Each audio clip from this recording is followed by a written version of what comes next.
오늘 본문의 말씀은 예수님께서 부활하셔서 이제 사람들에게 자신의 부활하심을 드러내시는 그런 장면이 본문 속에 등장하게 됩니다.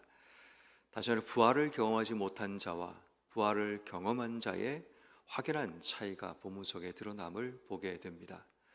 부활을 경험하지 못하고 있을 때 오늘 성경 말씀에 보면 마리아는 울고 있습니다. 아마도 이 울음이라는 것은 예수를 잃어버렸다는, 그것도 죽은 예수의 시신을 잃어버렸다는 절망감, 두려움, 또 어쩌면 그 속에 분노함도 함께 있는지 모르겠습니다. 울고 있다 보니까 그에게 예수님께서 찾아가셔도, 예수님께서 그에게 말씀하셔도 그 말을 듣고 예수님인 줄 알지 못하는 일이 벌어지게 되죠. 그래서 흰옷 입은 전사가 이르는 그 말을 13절 말씀에 어찌하여 우느냐라고 말을 할 때 자기 말만 합니다. 예수를 잃어버렸다라는, 도난당했다는 그 이야기만 하게 되고, 14절 말씀처럼 예수님이 그 자리에 서 계셨지만 예수신 줄 알지 못하게 됩니다. 또 15절 말씀에 예수님께서 여자여 어찌하여 울며 누구를 찾느냐라고 이야기하실 때 동산직인 줄 알고 똑같은 말을 반복하게 됩니다. 부활하신 주님을 만나지 못했을 때 이러한 삶이 일어나게 되죠. 예수를 보고도 예수신 줄 알지 못하게 되고, 자기 할 말, 자기 주장만 반복하게 되고, 더 나아가서 자기의 감정, 다시 말해 슬픔과 우울함과 분노의 감정만 드러내고 있는 한 여인의 모습을 우리가 발견하게 되죠. 이 모습은 이 여인뿐 아니라 제 아들도 마찬가지였습니다. 19절 말씀에 보면 부활을 경험하지 못한 이 제자들의 모습을 이렇게 설명합니다. 제자들이 유대인들을 두려워하여 모인 곳의 문들을 닫았더니 라고 기록합니다. 여기서 두 가지를 설명하고 있는데, 하나는 두려워함이라는 감정과 또 하나는 문을 닫았다라는 겁니다.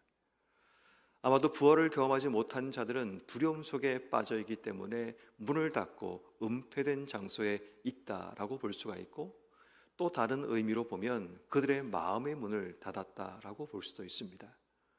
부활을 경험하지 못한 자들의 삶의 모습은 자신들의 마음의 문을 닫고 또 자신들의 공간적인 문을 닫음을 통해 두려움과 불안, 자기의 감정을 드러내고 있는 그 모습을 우리가 발견하게 되죠. 다시 말해 부활을 경험하지 못한 자들의 인생이 이렇게 됨을 우리에게 말하고 있습니다. 부활을 경험하지 못하니까 그들의 마음속에 두려움과 슬픔, 우울함이 그들의 감정을 붙들어 버리고, 또 그들의 삶이 늘 자기 하고 싶은 말, 자기의 말만, 자기의 요구 조건만 반복하며 나가는 모습을 보게 되고, 공간적인 문을 닫아버리고 마음의 심리적인 문까지 닫아버리며 살아가는 그 모습을 보게 됩니다.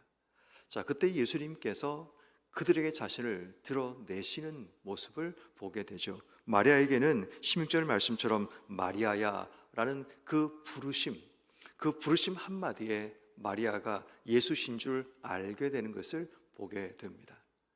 결국 예수님께서 이 마리아에게 자신을 보이시고 자신을 말씀하시는, 계시하시는 그런 일들이 일어나게 됨을 보게 됩니다.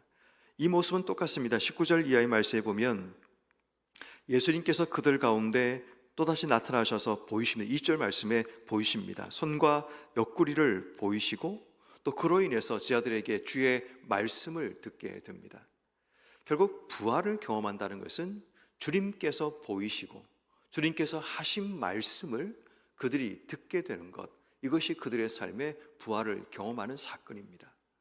다시 말해 오늘날도 마찬가지입니다. 우울함과 두려움 속의 인생의 삶을 살던 우리, 어쩌면 우리의 삶의 자리에서는 전혀 부활을 경험하지 못한 채 매일마다 내가 하고 싶은 말들, 내 삶의 문제들만 늘 반복하며 이런 문제가 있고 이런 문제가 있고 늘 그러한 삶만 반복하며 우울함과 두려움과 눈물과 또 마음을 닫아버리는 폐쇄적인 삶을 살고 있는 우리의 삶 속에 부활의 주님을 만나게 되면, 주님께서 우리에게 보이시고 말씀하신 주의 말씀과 주님을 보게 되는 그 부활의 경험이 우리의 삶 속에 일어나게 되면 우리의 삶의 변화가 일어나게 되는 겁니다. 오늘 성경 말씀에 보면 이 여인이 부활을 경험하게 되죠. 예수님이 자신에게 보이시고 주의 말씀을 듣게 됩니다. 오늘 성경 말씀에 보면 17절 말씀에 너는 내 형제에게 가서 이르라 라는 말씀을 주님께서 그에게 말씀하게 되자 18절 말씀 막달라 마리아가 가서 제 아들에게 내가 주를 보았다 하고 또 주께서 자기에게 이렇게 말씀하셨다 이러니라 라고 말합니다.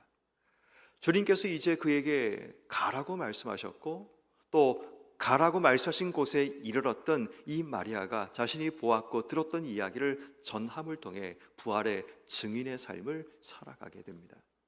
또 그 이후에 나오는 이 제자들의 사건도 마찬가지입니다. 주님께서 자신을 보이시고 또 말씀을 주시고 나자 제자들의 인생이 오늘 성경 말씀 기록되지 않지만 그 말씀을 들었던 이 제자들의 인생도 동일하게 이 부활의 증인의 역할을 감당하는 그 모습을 보게 됩니다. 결국 우리의 삶도 주님의 부활의 경험이 필요한 이유가 뭔가 하면 내게 보이시고 내게 들려주신 주의 말씀이 내 삶의 새로운 삶을 살게 만드는 시작점이 되는 겁니다. 오늘 성경 말씀에도 이 제자들의 주님께서 말씀하시죠. 21절 말씀에 너에게 평강이 있을지어다. 아버지께서 나를 보내신 것 같이 나도 너희를 보내노라. 새로운 파송이 제자들에게 일어나고 있음을 보게 됩니다. 나도 너희를 보내노라 라고 말씀하시면서 너희도 가서 너희에게 주신 이 부활의 경험들, 내가 살아났다라는 이 사실을 사람들에게 전하는 사명을 감당하라고 말씀하시는 겁니다. 다시 말해 우리 인생 가운데 부활을 경험하는 것은 정말 중요합니다. 부활을 경험하지 못하면 처음 말씀드린 것처럼 우리 인생은 세상적인 삶의 환경에 따라서 우울하고 두려움과 폐쇄적인 나만의 공간 속에 갇혀 인생의 삶을 살아가고 내가 하고 싶은 말, 내 삶의 필요에 따라 자꾸만 반복적인 그런 삶을 살아가게 되는 겁니다. 그런데 부활을 경험하고 난 이후에 주님께서 보이시고 들려주신 그 말씀이 그들이 바라보는 세상을, 그들이 바라보는 삶을 다르게 살아가게 만들고 그들의 감정도 바뀌어지고 그들의 삶의 사역도 바뀌어지고 그들이 살아가야 될 삶의 길도 바뀌어지는 모습을 보게 되는 겁니다. 그래서 오늘 우리에게 필요한 것은 부활을 경험하는 삶이 필요합니다. 똑같은 환경의 자리에 서 있을지라도 내가 주님을 보고 듣는 이 부활의 경험이 오늘 우리에게 일어났다면 우리가 바라보는 삶의 자리, 우리가 느끼는 감정, 우리가 걸어가야 될 삶의 길은 이전과 다른 길을 걸어갈 수 있다라는 겁니다. 그러므로 오늘 하루 우리가 하나님 앞에 기도해야 될 중요한 기도 제목이 바로 여기에서 출발합니다. 부활을 경험하는 자가 되게 해주시기를. 주님께서 보이시고 주님께서 말씀하신 이 부활의 흔적들을 내 삶 속에 찾아내는 지혜가 우리에게 있기를 기도해야 됩니다.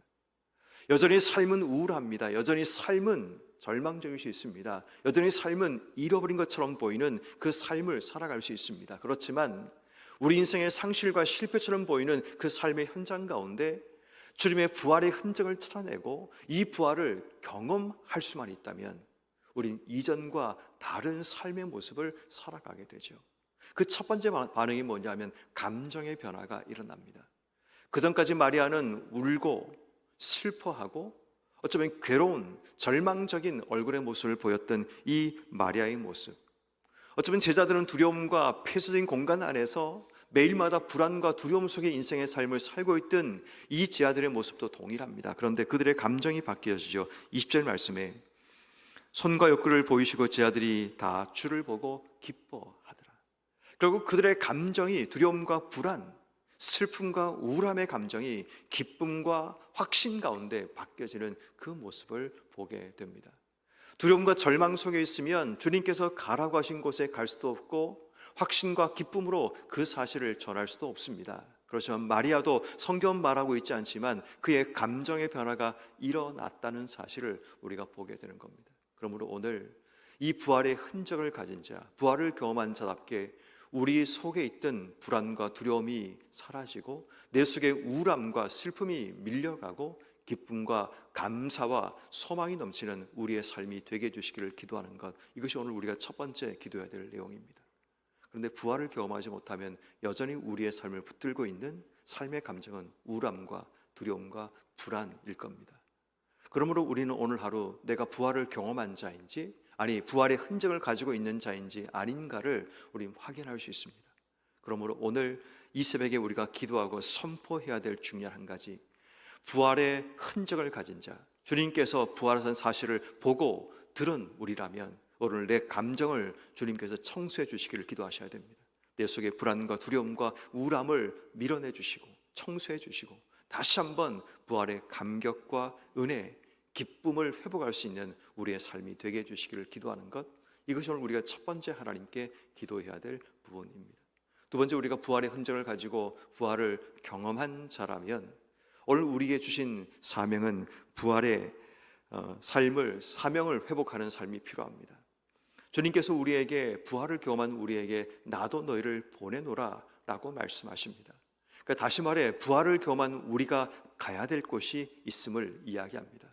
우리가 해야 될 일이 있음을 이야기합니다. 다시 말해 부활을 경험한 자들은 그 부활을 전하지 않고는 견딜 수가 없죠. 왜냐하면 자신이 보고 들었던 이야기를 누군가에게 전해서 이 부활을 공유하고 싶은 마음이 우리 안에 생겨나게 되는 겁니다. 근데 부활을 경험하지 못한 자들은 보고 듣지 못하다 보니까 늘 부활이 없는 자의 슬픔과 두려움과 불안 가운데 인생의 삶을 살 수밖에 없는 겁니다.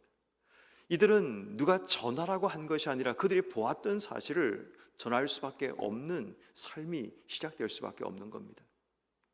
여러분, 우리 인생도 마찬가지죠. 내가 경험했던 어떤 놀라운 사건들이 내 속에 경험되고 나면 그 사실을 나와 비슷한 상황에 있는 사람들에게 전하지 않고는 견딜 수가 없죠. 왜냐하면 어떤 의미에서는 내가 누군가에게 도움을 주기 위해서 사명감으로 그 일들을 감당하는 겁니다. 내가 어떤 음식을 먹었더니 내 속에 어떤 질병이 사라졌다든지, 내가 어떤 일을 했더니 내 삶에 이런 유익이 있었다든지, 그런 일들을 경험하고 나면 우리는 자연스럽게 그런 일들을 전함을 통해 내게 주신 그 역할을 감당하게 되는 겁니다. 주님께서는 우리가 부활을 경험하고 또 부활을 보고 또 들었던 우리의 삶이라면 주님께서 보내시는 자들에게 가서 이 부활을 증거하고 부활을 소개하는 자가 되기를 우리에게 원하시는 겁니다. 그러므로 오늘 하루 내가 경험한 이 부활의 흔적과 은혜를 내 주변 사람들에게 전할 수 있는 은혜 주시기를, 또 그러한 자를 만날 수 있는 은혜를 주셔서 나와 동일한 고민과 어려움 속에 있는 자들에게 내가 경험했던 이 부활을 그들에게 전하는 그런 삶이 되기 위해서 기도해야 됩니다. 세 번째는, 우리가 부활을 흔적을 가지고 부활을 경험한 자라면 오늘 성경이 우리에게 말하는 것처럼 22절 말씀에 주님께서 숨을 내쉬며 이르기를 성령을 받으라. 그리고 21절 말씀에 너희가 누구의 죄든지 사하면 사하여질 것이다. 용서의 삶을 말씀하십니다. 성령을 받고 죄사함과 용서의 삶을 살아가라라고 말씀하십니다. 숨을 내쉬며 성령을 받으라 라는 이 말씀은 마치 한 최초의 인간을 지으실 때 생기를 그 속에 불어넣는 그 모습과 동일하게 하나님의 성령께서 우리 안에 생명의 호흡이 되어서 성령께서 내 삶의 호흡이 되고 내 삶의 모든 장기와 모든 삶을 순환시켜서 내 모든 삶의 들숨과 날숨이 내 안에 들어오고 나오는 것처럼 하나님의 성령께서 내 안에 들어오셔서 그분의 말씀이 내 입을 통해 뱉어지고 그분이 내 삶을 통해 나타나는 그 삶을 기도해야 합니다. 부활을 경험한 자의 인생은 내가 사는 것이 아니라 내 안에 주님이 사시고 주님께서 내 삶의 영으로 역사하셔서 내가 뱉고 마시는 모든 것에 하나님의 또 주관적인 능력이 내 삶을 지배해 주시기를 기도하는 삶이 필요합니다. 특별히 중요한 것은 죄사함과 용서의 선언입니다. 부활을 경험한 자들이 이 땅 속에 해야 될 중요한 사명은 하나님의 용서와 또 하나님의 죄사함의 이 특별한 은혜를 우리가 선포하며 살아가는 겁니다. 더 이상 과거에 묶이고 이전의 삶에 묶여서 붙들린 채 인생의 삶을 사는 것이 아니라 이제는 용서와 죄사함의 이 삶을 내 삶 속에 이루어내어서 누군가에게 이 사실을 선포하는 것. 주님께서 이 땅 속에 오셨던 참된 이유가 우리의 죄를 사하기 위해 오셨고 우리를 용서하시기 위한 화목제물로 오셨다는 사실을 우리가 전하는 것, 이것이 바로 부활을 증언하는 자들이 살아가는 삶의 모습이 되는 겁니다. 그러므로 오늘 하루 삶을 살아가면서 내 안에 부활의 능력이, 부활의 소망이 회복되는 삶을 기도하셔야 됩니다. 다시 말해 우리에게 부활이 있다면 지금 내 삶이 절망적인 상황이 주어질지라도 그 절망적인 상황에 묶여서 매일마다 우울함과 불안과 두려움 속에 살지 않습니다. 비록 지금은 어둠 속에 무덤 속에 있는 우리의 삶일지라도 내 속에 부활이 있다면 반드시 회복될 것이라는, 반드시 우리의 삶이 바뀌어질 것이라는 그 부활의 소망으로 주신 삶을 살아갈 수 있습니다. 그러므로 오늘 여러분 삶에 우울하고 불안하고 무덤과 같은 어둠 속에 있는 우리의 삶의 자리를 향해 부활을 선포할 수 있기를 주 여러분을 축원합니다. 예수님으로 내 삶의 어둠이 물러가고 이곳에 주의 부활이 임함을 통해 내 감정의 변화가 일어나고 내 사명의 변화가 일어나고 내 삶의 죄삼과 용서와 하나님의 성령을 통해 내 삶의 변화가 일어나는 그 삶을 기도하고 또 준비하는 여러분 모두가 되셔서 오늘도 부활의 증인으로 주신 삶의 자리에서 주의 부활을 증언하는 복된 삶 되기를 주의 이름으로 축원합니다.